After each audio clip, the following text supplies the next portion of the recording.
Hello, so today I'm going to do a little recap of the time I spent in Malta, which was one of the most beautiful and coolest places I've ever traveled to. I was in Malta for 2.5 days, so this will just be a quick little recap, but honestly my biggest complaint about Malta was that I didn't have enough time there.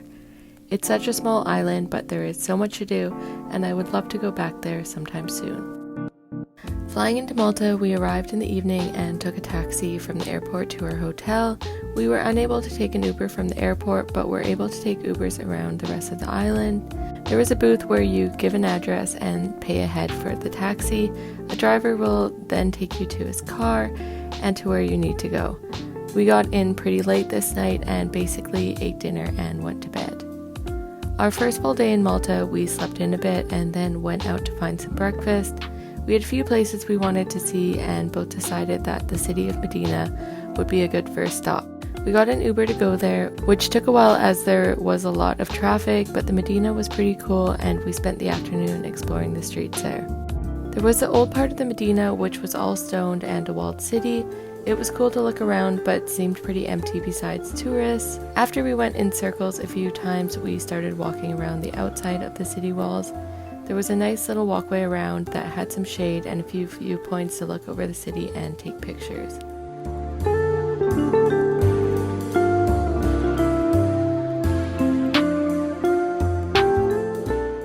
When we were done with that, we went to explore the other part of the city, which has the same narrow winding streets but seemed a lot livelier.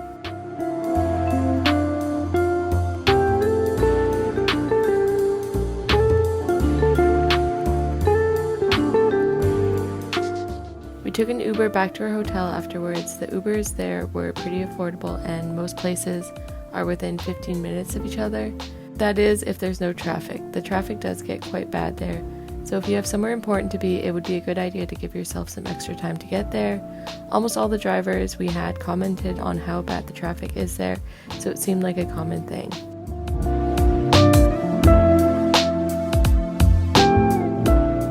Headed to the hotel to go in the pool for a bit till we got hungry and went out in search of food. We went to an Italian restaurant called Pepe's and got pasta, which was really good, but I was too hungry to take a video of my food.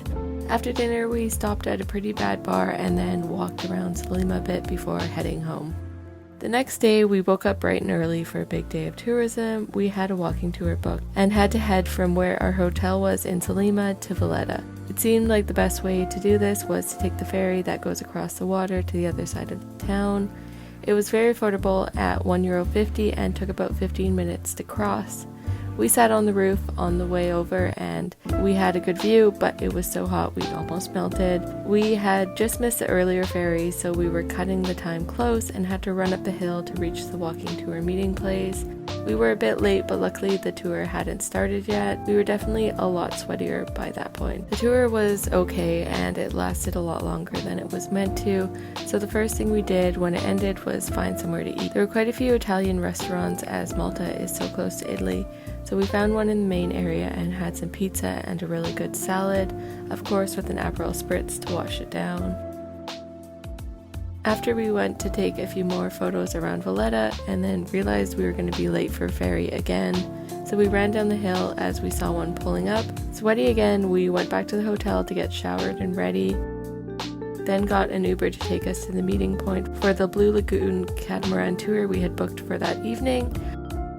I wasn't sure how this boat ride was going to go or if it would be super touristy, but it was actually so nice. We arrived early but then went for a walk as we were half an hour early and thought we had lots of time, not realizing the lineup we saw was for our boat. We were the last people on board but ended up with one of the best spots. We had a lounger seat on the top deck looking off the back and it was so nice. We did the evening tour and the boat had 3 stops, 2 for swimming and 1 for the Blue Lagoon itself.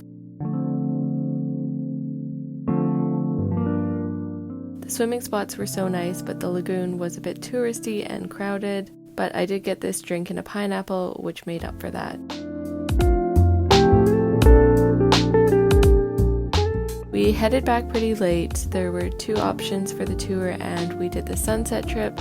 It was overall a good time and a nice way to end our short trip in Malta. I really love visiting this country and would love to come back. There were so many other beaches that we were told about and I would have loved to have time to visit those. Fort Manol also looked super cool, but it was closed when we were there. There's also a 45-minute ferry to Sicily that one of the cab drivers told us about. There's a lot to do on such a small island, so if you're headed to Malta, don't make the same mistake I did and give yourself more time than 2.5 days. Anyways, that's all for today and for my travels for a while. I hope you enjoyed watching and seeing a quick tour of Malta. Hope you have a lovely day and thanks so much for watching. Bye bye.